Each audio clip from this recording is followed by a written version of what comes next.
بسم الله الرحمن الرحيم. النهارده هنتكلم عن ازاي نعمل ازاله للدومين كنترولر والدي ان اس، او ازاي نعمل ديموت للدومين كنترولر. وطبعا احنا بنعمل ازاله او ديموت للدومين كنترولر لاسباب كتير، منها مثلا لو بعمل ابجريد للسيرفر اللي عندي وجبت سيرفر جديد بامكانيات اعلى وعملت عليه سيت اب او بروموت تو دومين كنترولر وعملت سيت اب للدي ان اس بتاعي، بروح على السيرفر القديم واعمل ديموت للدومين كنترولر او ازاله، واعمل ازاله برضو للدي ان اس بتاعي، وابتدي اشت داون السيرفر واشيله من على النتورك بتاعتي، او وات ايفر لو كنت هخليه يشتغل اي حاجه تانية على النتورك. وطبعا احنا بنعمل ازاله او ديموت عشان يتمسح من على الميتا داتابيس بتاعه الاكتيف دايركتوري، ويبقى مش شايف غير الدومين كنترولر اللي موجوده فعلا اونلاين. لان طبعا لو ما شلتوش بالطريقه دي ورحت عملت له شات داون وشلته من على النتورك خالص، هيبقى في عندي مشاكل كتير في الريبليكيشن، وهيبقى متشاف ان هو اوريدي موجود، وهضطر ساعتها اروح اشيله بكوماند لاين الانت دي اس يوتيل. طيب زي ما احنا عارفين قبل الويندوز 2012، يعني مثلا في الويندوز 2003 و2008 سيرفر، كنا بنستخدم كوماند لاين اسمه دي سي برومو، امر اسمه دي سي برومو، عشان نعمل اضافه او ازاله لدومين كنترولر. نروح نفتح الرن ونكتب دي سي برومو، ونفضل نمشي مع الويذرد او النافذه اللي هتتفتح معانا لحد ما ننتهي من ازاله او الديموت بتاع الدومين كنترولر. زي ما احنا شايفين بيقول لي ايه، ان هي اتنقلت وبقت في السيرفر مانجر. طيب تعالوا نشوف مع بعض من على السيرفر اللي هنعمل له ازاله او ديموت للدومين كنترولر. نروح على السيرفر مانجر، وزي ما احنا شايفين الرول او السيرفيس اللي موجوده على السيرفر الاي دي دي اس، الاكتيف دايركتوري دومين سيرفيس، والدي ان اس. نفتح مانج ونختار منها ريموف رول اند فيتشر. نيكست. نيكست دي الرول او السيرفيس اللي نازله او معمول لها سيت اب على السيرفر. نشيل العلامه او التشيك بوكس من على الاكتيف دايركتوري.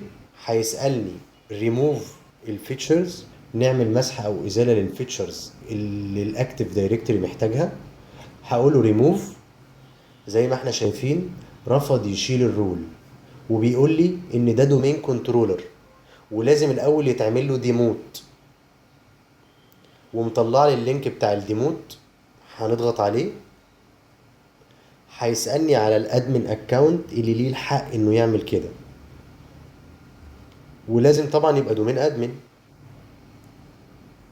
طبعا ايه فورس ريموفال دي بنستخدمها لما نكون على السيف مود او السيرفر مش كونكتد، يعني مش متصل بالدومين كنترولر، حصل اي حاجه فمبقاش متصل بالدومين كنترولر اللي معايا في نفس الفورست، او ده اخر دومين كنترولر في الفورست. بس في الحاله بتاعتنا دي يا جماعه احنا اوريدي متصلين او كونكتد بالدومين، مش هنختارها وهنسيبها زي ما هي unchecked كده، مش هنعلم عليها، ونكتب الادمن اكاونت والباسورد وهنقول له نيكست. بيعرفني ان الدومين كنترولر ده شغال دي سي دومين كنترولر وجلوبال كاتالوج ودي ان اس. هنقول له بروسيد ويز ريموفال ونقول له نيكست. هيسالني على ادمنستريتور باسورد جديده، لان طبعا لما الجهاز يبقى مش دومين كنترولر هيبقى ممبر سيرفر، هيبقى في لوكال ادمنستريتور باسورد. هنكتب ونقول له نيكست. هيريفيو معاك الحاجات او هيراجع معاك الحاجات اللي انت اخترتها، وكمان هيوريك لو انت عايز تعمل ديموت بسكريبت. هندخل هنا ونكوبي ونعملها بالباور شيل. هنقول له ديموت، هيبتدي يعمل ازاله او ديموت، وهيقول ان هو هيعمل ريستارت. هياخد وقت حوالي 10 ثواني كده او ويعمل ريستارت اوتوماتيك.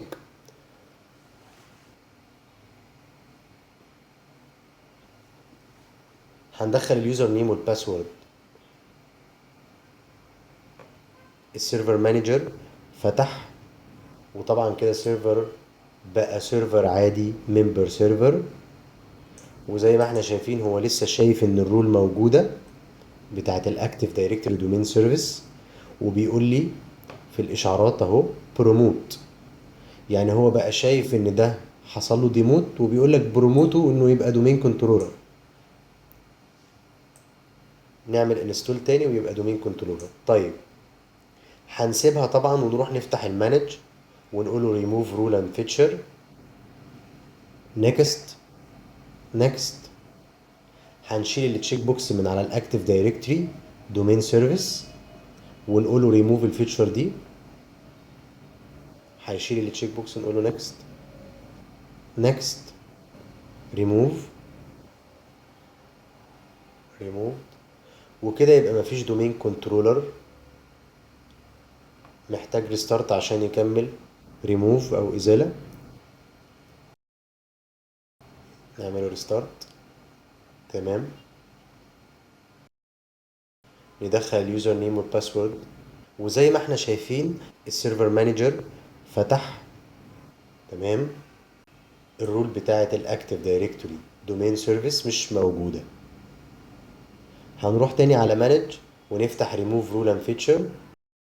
نقول له نيكست نيكست. نشيل التشيك بوكس من على الدي ان اس سيرفيس. ريموف ونقول له نيكست نيكست. ريموف.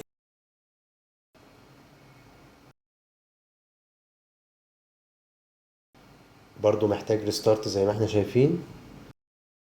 نعمل ريستارت. تمام. هندخل اليوزر نيم والباسورد. السيرفر مانجر بيفتح وزي ما احنا شايفين مفيش اكتيف دايركتوري ولا دي ان اس بقوا موجودين في السيرفر مانجر بتاعي. وبكده نبقى عرفنا ازاي نعمل ازالة للدومين كنترولر والدي ان اس. اشكركم يا جماعة واشوفكم في فيديو اخر ان شاء الله.